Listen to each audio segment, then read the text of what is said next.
Hello! In this demo, you'll learn the key tasks you need to perform when first setting up your Connect account. You'll learn how to select your language preference, communication preferences, and how to set up your calendar. Most of your preferences are controlled from the User Settings screen. Click the avatar in the upper right corner, then select Settings in the menu. Select the Language and Time Zone screen, and choose your language preference from the list.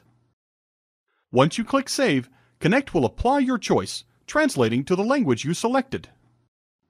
On the Personal Information screen, you can update your contact preferences, including your email address, phone numbers, and address.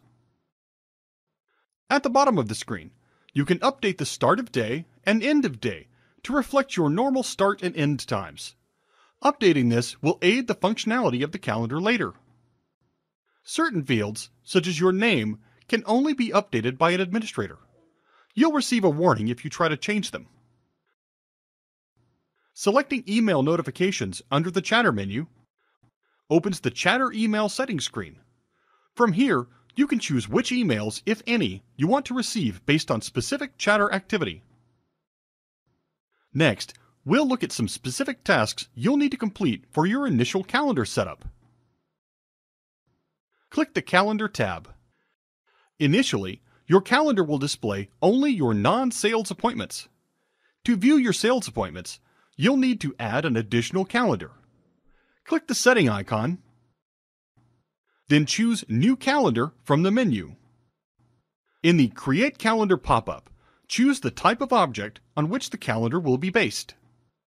Since this will be a calendar for sales appointments, I need to choose the appointment as the object type.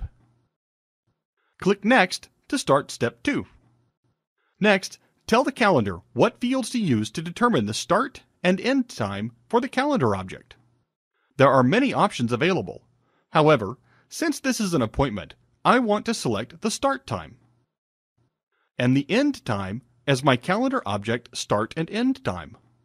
Select My Scheduled and Completed Appointments as the applied filter, and Primary Attendee Name as the field name to display.